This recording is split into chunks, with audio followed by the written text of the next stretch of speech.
For all its accolades and providence in gaming history, Skyrim actually tells a pretty typical fantasy gaming story. Your character's backstory is vague at best, they're blessed with gifts that set them apart from everyone else, and they just happen to be at the right place at the right time to fight against an ancient evil. But what would happen to the people of Skyrim if the gods of fate screwed up their timing? What if the Dragonborn died in Helgen? Because the Dragonborn's backstory is practically non-existent due to the player's choice of what race to make their character needing to make some logical sense in the world of the Elder Scrolls, it's safe to assume that everything up until you wake up in the cart plays out exactly the same. But things change when you arrive in Helgen. The Headsman's axe is moments away from taking off the Dragonborn's head. The only reason he doesn't is because of Alduin. But let's say that the dragon doesn't show up on time, and the Dragonborn is executed. Maybe because the Dragonborn literally saves the world, you could make the argument that if he died in Helgen, I'll be referring to the Dragonborn as a he just to keep things simple, the gods would have intervened in some way. But that's so boring, and requires us to make a monumental assumption. Let's instead say that the Dragonborn dies. No resurrections this time. First things first, Helgen still gets fucked hard by Alduin. And that's pretty much the TLDR of this video. Without the Dragonborn, nobody has a chance at stopping Alduin. He fulfills his destiny of destroying the world. That's it. Full stop. Game over. The Dragonborn is gone, but there is another Dragonborn out and about who could have a role to play. Miraak. During the Dragon War, the same three heroes that fought alongside the last Dragonborn tried to get Miraak to fight Alduin with them, but he refused. Instead, he went off to do his own thing. This shit writes itself. The first Dragonborn passed by his first chance to fight Alduin, and now he's the last Dragonborn and gets a second chance to take on the World Eater. Come on, Bethesda, this isn't that difficult. Not only does Miraak have near unparalleled experience in fighting dragons, but he knows bend will, so he won't have to search for an Elder Scroll. Not to mention the fact that Miraak is supposedly thousands of years old. Now the question becomes, can Miraak beat Alduin? This video isn't Miraak versus Alduin, so I won't dwell on it for too long. From the discussions I've read about this topic, there isn't an obvious answer. For the sake of argument, let's assume that Miraak isn't able to defeat Alduin, or he just doesn't give enough of a shit to even worry about Alduin. What happens if Miraak is out of the picture? Going in chronological order, pretty much everything bad that can happen will happen. First, there's the dragon outside Whiterun. The dragon has the advantage because nobody is equipped to deal with a dragon. There's no definitive number for how much time passes between when Skyrim begins and when Skyrim ends. However, we can take a guess. Skyrim's timescale is the same as Fallout 3 and 4's. For every real-world minute, 20 minutes pass in-game. According to HowLongToBeat.com, the average time to complete the main story is about 35 hours. Let's bump that up to 50 to account for various side quests and other bullshit.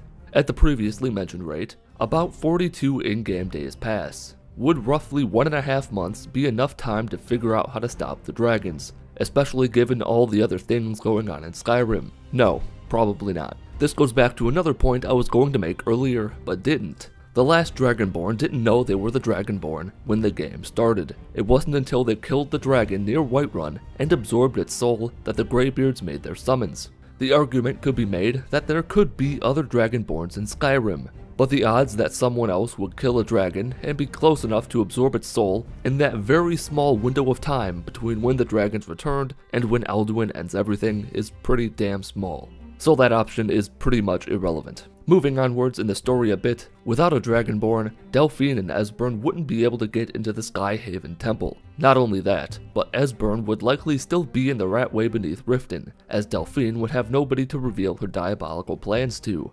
Maybe somebody gets into the depths of Ustengrav in search of the Horn of Jorgen von Strangel. Maybe they find Delphine's note in its place. Maybe they take it to Riften and talk to Delphine. She only reveals her plans to the Dragonborn after it's confirmed, beyond a shadow of a doubt, that they really are the Dragonborn. Since the Dragonborn is now a rotting corpse, that can't happen. Delphine's role in this story pretty much ends here.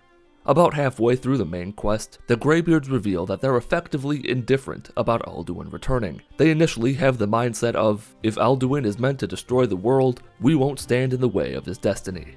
They only change their minds and decide to help because the Dragonborn reminds them that it's their duty to help the Dragonborn.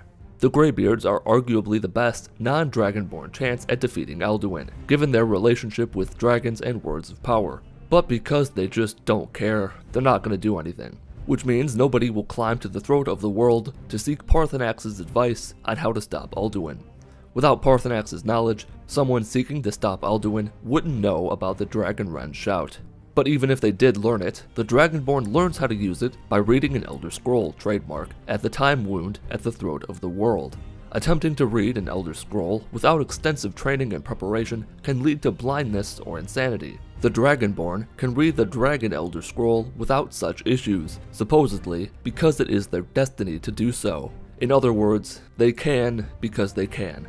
Destiny decided that that specific Dragonborn could read that specific Elder Scroll at that specific location at that specific moment in time. According to the in-game book, Effects of the Elder Scrolls, Justinius Paulinus explains that there's a group of people called Naifs who can read an Elder Scroll without any training. Going along with the Destiny idea, the Dragonborn would fit into this group.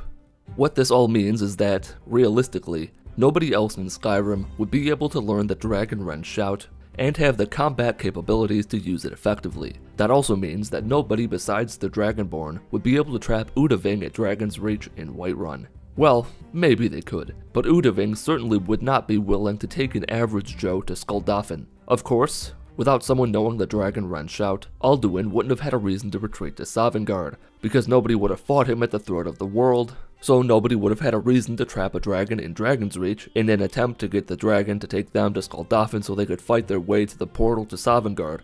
This is getting so convoluted. The point I'm trying to make is that without the Dragonborn, there is no way Alduin could have been defeated. It took a prophesized hero to stop an ancient evil.